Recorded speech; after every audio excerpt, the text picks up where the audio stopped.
Hello बच्चों, नमस्कार, आदाब, सत श्री अकाल। कैसे हैं आप सब बच्चों? मैं आशा करता हूं आप लोग अच्छे होंगे, कहानी अच्छी चल रही होगी।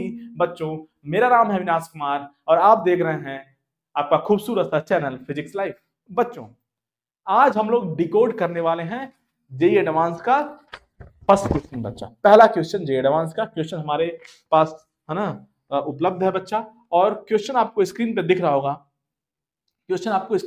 बच्चा, है ना। देखिए बच्चा, कहानी ये है कि कोई भी क्वेश्चन 20 सेकंड में, 30 सेकंड में, 40 सेकंड में, 1 मिनट में सॉल्व करना है तो वो सॉल्व तभी हो पाता है जब बच्चे ने अच्छा प्रैक्टिस किया हो, बच्चे ने अच्छा कमांड किया हो सब्जेक्ट में, बार बार कई सारे क्वेश्चन उसने सॉल्व कर रखे हो, हर तरह के, हर वैरायटी के क्वेश्चन सॉल्व कर रखे हो। उससे जो है, उसी से जो है बच्चे का जो है प्रैक्टिस प्रैक्टिस डेवलप होता है बच्चा, है ना। उसी से जो है सब कुछ कहानी आता है बच्चा, उसी से कहानी डेवलप होता है और बच्चे को कम से कम टाइम्स जो है लगता है क्वेश्चन को सॉल्व करने में। अब जिस बच्चे ने प्रैक्टिस नहीं किया है उसको तो बहुत टाइम लगेगा क्वेश्चन को सॉल्व करने में, क्योंकि उसने कभी किया ही नहीं है, तो उसको क्या है, पहली बार कोई चीज करेगा तो टाइम लगेगा। अब जिसने बहुत सारा क्वेश्चन प्रैक्टिस कर रखा है जीवन में, तो उसको जो है बहुत कम टाइम लगने वाला है बच्चा इस क्वेश्चन को सॉल्व करने में। चलिए आइए बातचीत कर लेते हैं, क्या कहानी है इसका, क्या कहानी है बच्चा यहाँ पे, है ना। देखिए क्वेश्चन आपको स्क्रीन पे दिख रहा होगा बच्चा, क्वेश्चन आपको स्क्रीन पे दिख रहा होगा। इस तरह से एक रिंग गिवन है बच्चा, एक रिंग गिवन है यहाँ पे, और रिंग के अंदर बच्चा डिस्क है, और ये डिस्क प्योर रोल कर सकता है, ये सब कहानी दिया हुआ है। और ये डिस्क जो है स्प्रिंग से कनेक्टेड है, स्क्रीन पे आपको दिख रहा होगा क्वेश्चन। तो डिस्क जो है ऑलरेडी स्प्रिंग से कनेक्टेड था, तो हमें निकालना है जो है ओमेगा का वैल्यू, एंगुलर फ्रीक्वेंसी निकालना है बच्चा इस सिस्टम का। हमें पहले से पता है, हमने ऑलरेडी पढ़ रखा है, आपको ऑलरेडी पता होगा बच्चा हम लोग कैसे एंगुलर फ्रीक्वेंसी वगैरह निकालते हैं एसएचएम में बच्चा। बॉडी को मीन पोजीशन से डिस्प्लेस करते हैं स्मॉल अमाउंट, छोटू सा डिस्प्लेसमेंट उसको देते हैं बच्चा जो है मीन पोजीशन से। तो हमने ऑलरेडी यहाँ पे जो है इस डिस्क को डिस्प्लेस कर रखा है बच्चा, है ना। डिस्क को हमने ऑलरेडी जो है डिस्प्लेस कर रखा है बच्चा, थीटा एंगल यहाँ पे जो है थीटा एंगल से इसको डिस्प्लेस किया है इस डिस्क को बच्चा। या ऐसे बोल सकते हैं कि एक्स जो है, जो जो जो डिस्प्लेसमेंट हुआ है बच्चा स्प्रिंग में, स्प्रिंग कितने से एलोंगेट हुआ है, एक्स से एलोंगेट, एक्स से जो है एलोंगेशन हुआ है स्प्रिंग में। तो इस तरह से बच्चा के एक्स फोर्स जो है लगेगा स्प्रिंग की वजह से, और जो है mg sin थीटा, mg का एक कंपोनेंट आएगा mg sin थीटा, जो कि रीस्टोरिंग फोर्स होगा, और के एक्स भी यहाँ पे रीस्टोरिंग फोर्स होने वाला है। तो यहाँ पे दो रीस्टोरिंग फोर्स हैं। ये क्वेश्चन एकदम कॉपी पेस्ट है कुछ हद तक बच्चा इस दोनों सिस्टम के। आप ध्यान से देखिए बच्चा, इन दोनों को मैं डिकोड कर रहा हूं सेपरेट सेपरेट। यहाँ पे अगर एक पेंडुलम, सिंपल पेंडुलम लिया जाए बच्चा, उसको डिस्प्लेस किया जाए बच्चा थीटा एंगल से यहाँ पे, तो वहां पे mg sin थीटा की वजह से बच्चा ये रीस्टोर करता है अपने आप को। सिमिलरली अगर किसी स्प्रिंग मास सिस्टम में, किसी स्प्रिंग मास सिस्टम में जो है, अगर उसको जो है मास को x से डिस्प्लेस किया जाए फ्रॉम द मीन पोजीशन, तो kx फोर्स लगता है, और kx फोर्स लगता है ब्लॉक पे या मास पे, उसकी वजह से वो रीस्टोर करता है अपने आप को। ये सब कहानी हमने ऑलरेडी, या आपने ऑलरेडी जो है पढ़ रखा होगा कहीं से भी, है ना, कहीं से भी पढ़ रखा होगा। मैं जो है आशा कर रहा हूं तभी आप जेईई एडवांस का जो है पेपर दिया होगा, या तभी आप समझ पा रहे होंगे। अगर आपने पेपर भी नहीं दिया है, आप कोई भी स्टूडेंट हो, या नीट के एस्पिरेंट हो या जेईई के एस्पिरेंट हो, तभी आप जो है कहानी समझ पाएंगे। अगर आपको इतना कहानी पता है कि स्प्रिंग मास सिस्टम में एंगुलर फ्रीक्वेंसी का वैल्यू √k/m हो जाता है बच्चा, और यहाँ पे जो है सिंपल पेंडुलम में √g/l हो जाता है बच्चा, वही कहानी है। अच्छा, यल क्या है बच्चा? तो इस तरह से अगर आप इन दोनों को कोरिलेट करें, तो यहाँ पे एक मास है बच्चा, यहाँ पे दो रिस्टोरिंग फोर्स लग रहे हैं kx और mg sin थीटा। अच्छा, पहली बात, बताने के लिए इतना टाइम लग रहा है, इतना आपको एक्सप्लेन करना हो आराम आराम से, तभी इतना टाइम लग रहा है। नहीं तो जिस बच्चे ने अच्छा प्रैक्टिस किया होता है जीवन में, उसको ये सब करने का जरूरत नहीं है, उसके दिमाग में सेट है कि इस केस में ये आंसर आएगा, इस केस में ये आंसर आएगा बच्चा। तो अब बच्चा स्टोरी क्या है इसमें बहुत सारा फोर्स लग रहा है, इसमें नॉर्मल फोर्स है, फ्रिक्शन फोर्स है, mg cos थीटा है। तो अब जो है फ्रिक्शन को हटाने के लिए हम लोग जो है क्या करेंगे, अब जो है कैसे हम लोग एंगुलर फ्रीक्वेंसी वगैरह निकालते हैं, मीन पोजीशन से डिस्प्लेस करते हैं, फिर नेट फोर्स का इक्वेशन लिखते हैं या नेट टॉर्क का इक्वेशन लिखते हैं। यहाँ पे मैंने थीटा एंगल डिस्प्लेस किया हुआ है, एंगल है तो बच्चा एंगुलर डिस्प्लेसमेंट है, तो ऑब्वियसली मैं टॉर्क का इक्वेशन लिखूंगा, नेट टॉर्क इक्वल्स टू बच्चा I into अल्फा, ये सब मैं लिखने वाला हूं यहाँ पे। तो इस तरह से हम लिखते हैं बच्चा। तो अब बच्चा अगर देखा जाए तो मैं पॉइंट P के अबाउट जो है टॉर्क इक्वेशन लिखूंगा। क्यों? क्योंकि अगर आप पॉइंट P के अबाउट टॉर्क इक्वेशन लिखोगे बच्चा, तो फ्रिक्शन फोर्स, ये जो F है बच्चा, फ्रिक्शन फोर्स की वजह से टॉर्क 0 हो जाएगा, नॉर्मल फोर्स की वजह से भी टॉर्क 0 हो जाएगा, और mg cos थीटा की वजह से भी टॉर्क 0 हो जाएगा बच्चा। तो अल्टीमेटली हमारे पास दो ही रीस्टोरिंग फोर्स है, ये सब तीनों फोर्स का कहानी चला गया, ये सब कहानी ये सब चला जाएगा बच्चा खाना खाने, फ्रिक्शन फोर्स ये सब mg sin थीटा ये सब कहानी चला गया बच्चा, नॉर्मल फोर्स चला गया खाना खाने के लिए। तो केवल मोटी मोटा दो ही फोर्स हमारे पास है, kx और mg sin थीटा, और इन्हीं की वजह से ओमेगा आना है, इन्हीं की वजह से एंगुलर फ्रीक्वेंसी आना है बच्चा। और हमको ऑलरेडी पता है सिंपल स्प्रिंग मास सिस्टम के लिए फ्रीक्वेंसी क्या होता है बच्चा, k/m का फैक्टर आता है रूट में, और यहाँ पे आएगा बच्चा रूट g/l। और अगेन यल का वैल्यू जो बच्चा यहाँ पे है, यल क्या होता है यहाँ पे अगर आपको ध्यान हो, यल हमारा जो है इक्विवेलेंट लेंथ होता है। कौन सा लेंथ, इक्विवेलेंट लेंथ, मतलब बॉडी जो मास का जो सेंटर ऑफ मास है, जो बॉडी है, बॉडी का सेंटर ऑफ मास से फिक्स पॉइंट पे बच्चा यहाँ पे लेंथ होता है। तो इस केस में ऑलरेडी बच्चा ये देखिए, ये रिंग का जो है रेडियस दिया है कैपिटल आर, और बच्चा डिस्क का रेडियस कितना है बच्चा, स्मॉल आर। तो सेंटर से ओ पॉइंट का distance capital R minus small R हो जाएगा। आई थिंक कहानी आपको समझ में आ रही होगी। डिस्क पहले यहाँ पे था, डिस्क पहले बच्चा यहाँ पे था, देखिए डिस्क पहले यहाँ पे था, डिस्क कुछ यहाँ पे था बच्चा, और इसका जो है इसका रेडियस क्या है बच्चा, ये आर है। तो ऑब्वियसली ये रिमेनिंग वन जो होगा बच्चा वो आर माइनस आर होगा। आई थिंक कहानी आपको समझ में आ रही होगी, आई थिंक कहानी आपको समझ में आ रही होगी। तो यल का वैल्यू क्या होगा बच्चा, यल का वैल्यू स्क्रीन पे देख लिया जाए, कहानी दिख रहा है, यस कहानी दिख रहा है आप लोगों को।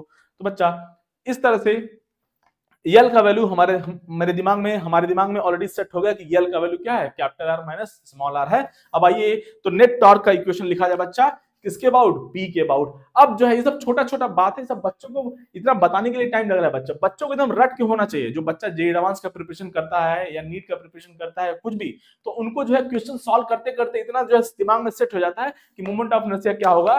डिस्क का मोमेंट ऑफ इनर्शिया होता है बच्चा mr² about its own axis, और p के अबाउट जब लिखोगे बच्चा तो पैरेलल एक्सिस थ्योरम लगाएंगे बच्चा। तो I = ICM plus mass into distance square. इस वजह से p के अबाउट, पॉइंट p के अबाउट, पॉइंट ऑफ कांटेक्ट के अबाउट जो है मोमेंट ऑफ इनर्शिया कितना हो गया, क्या हो गया बच्चा, 3/2 mr²।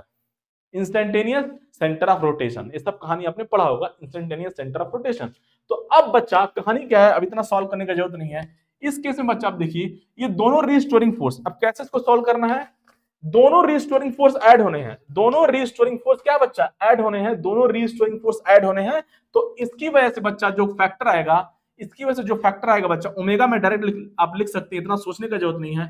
इसकी वजह से जो फैक्टर आएगा बच्चा वो क्या आ जाएगा, g/l आएगा यहाँ पे, g/l। और यल क्या है बच्चा, यल कुछ नहीं है, r माइनस आर है, यल क्या है बच्चा, r माइनस आर है। और इसकी वजह से जो फैक्टर आएगा बच्चा वो k/m आएगा, दोनों ओमेगा में डायरेक्टली लिख रहा हूं, ओमेगा में डायरेक्टली लिख रहा हूं बच्चा।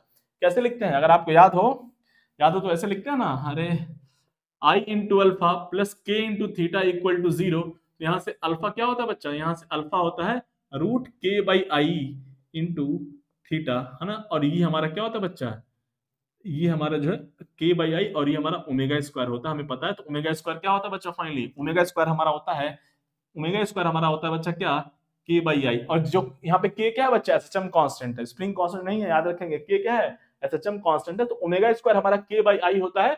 तो ओमेगा जो है डायरेक्टली हमारा यहाँ पे क्या हो जाएगा बच्चा, यहाँ से ओमेगा आएगा k/i, और i यहाँ पे मोमेंट ऑफ इनर्शिया बच्चा नीचे की तरफ आएगा, जो मोमेंट ऑफ इनर्शिया का फैक्टर है वो नीचे की तरफ आएगा। 3/2 का फैक्टर यहाँ पे आएगा बच्चा, 3/2 का फैक्टर, और यहाँ पे m r² आएगा, लेकिन m यहाँ पे ऑलरेडी डिवाइड हो गया है, और यहाँ पे mg sin थीटा जो था बच्चा वो ऑलरेडी m से कैंसिल हो चुका है। तो m का कहानी चला गया बच्चा, और ये r भी यहाँ से कैंसिल हो गया, क्योंकि हम लोगों ने टॉर्क का इक्वेशन लिखा है। तो टॉर्क जब आप mg sin थीटा की वजह से टॉर्क लिखोगे तो यहाँ भी r आएगा, और kx की वजह से जब टॉर्क लिखोगे बच्चा तो भी यहाँ पे r आएगा, पॉइंट p के अबाउट। ये सब आपको जानकारी होगी ऑलरेडी।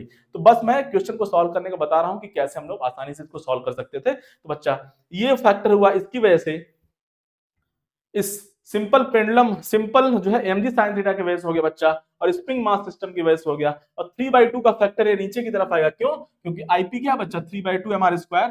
तो i ये नीचे की तरफ जाएगा बच्चा, ओमेगा स्क्वायर क्या है, ओहो ओमेगा क्या होगा बच्चा, यहाँ पे रूट k/i हो गया ना। तो ये मोमेंट ऑफ इनर्शिया का फैक्टर कहाँ जाएगा, नीचे की तरफ जाएगा, ये सब आपको ऑलरेडी पता होगा। तो 3/2 का फैक्टर नीचे आ गया बच्चा। ये यहाँ पे जो m है वहां यहाँ से जो यहाँ पे m था बच्चा वो यहाँ पे m इससे यहाँ पे डिवाइड हो गया, और यहाँ पे mg sin थीटा से m कैंसिल हो गया, और r² का भाई कहानी यहाँ से कैंसिल हो गया। वो सब आप लिख लीजिएगा, उतना करने का जरूरत नहीं है। तो फाइनली स्टोरी क्या हुआ बच्चा, स्टोरी हुआ कि 2/3 का फैक्टर ऑलरेडी मल्टीप्लाई हो जाएगा। तो हमारा आंसर आ जाएगा 2/3 का फैक्टर मल्टीप्लाई होगा और g upon r minus r plus के बाई एम हो जाएगा बच्चा। अब उन बच्चों को, इन बच्चों ने जिंदगी में अच्छा प्रैक्टिस कर रखा है या थोड़ा बहुत भी प्रैक्टिस कर रखा है, उनको ये कहानी समझ में आना चाहिए बच्चा। क्वेश्चन बहुत ही आसान था। कुछ बच्चों ने तो देख के, इतना सब करने का जरूरत नहीं था, कुछ बच्चों ने तो केवल ऑप्शन देख के ही टिक कर दिया होगा कि ये जो पहला वाला आंसर है, क्योंकि दोनों रीस्टोरिंग फोर्स ऐड होने हैं और 2/3 का फैक्टर जो है आएगा न्यूमरेटर में। क्यों? क्योंकि 3/2 रिवर्स हो जाएगा बच्चा 2/3।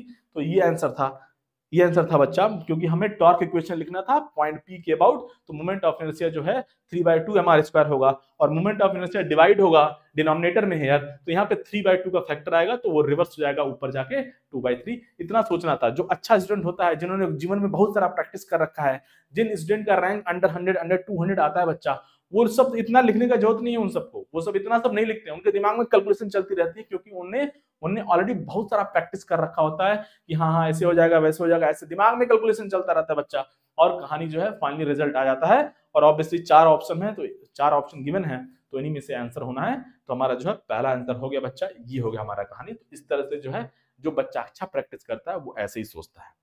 अब जिसने प्रैक्टिस नहीं कर रखा है वो तो पूरा कहानी लिखेगा, है ना।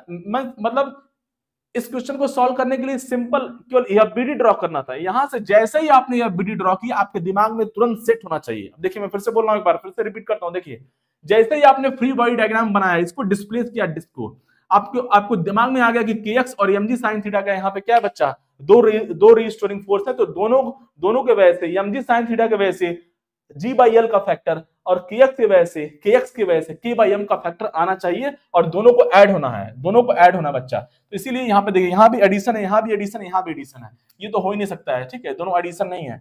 यहाँ भी एडिशन है, यहाँ भी दोनों ऐड हो रहा है, यहाँ भी दोनों ऐड हो रहा है। और ये जो फैक्टर का बातचीत हो रहा है बच्चा, फैक्टर आएगा कहां से? फैक्टर आएगा बच्चा मोमेंट ऑफ इनर्शिया से, जब हम लोग टॉर्क का इक्वेशन लिखेंगे। और ऑब्वियसली अभी मैंने आपको बताया कि यहाँ पे मोमेंट ऑफ इनर्शिया में 3/2 का फैक्टर आएगा नीचे की तरफ, तो ऊपर जाने पे 2/3 हो जाएगा। तो अच्छा स्टूडेंट जो होता है, जिनका प्रैक्टिस अच्छा होता है, वो लोग केवल फ्री बॉडी डायग्राम तुरंत बनाएगा और तुरंत जो है आंसर लिख देगा वहां से कि पी के अबाउट टॉर्क इक्वेशन लिखना है, 2/3 का फैक्टर आएगा और दोनों ऐड हो जाएगा। दोनों का जो है रीस्टोरिंग फोर्स की वजह से, जो भी ये दो टर्म आ रहे हैं उनकी वजह से। आई थिंक कहानी आपको समझ में आ गया होगा बच्चा। तो चलिए बच्चा, मिलते हैं बच्चा नेक्स्ट वीडियो में। तब तक के लिए जय हिंद, जय भारत।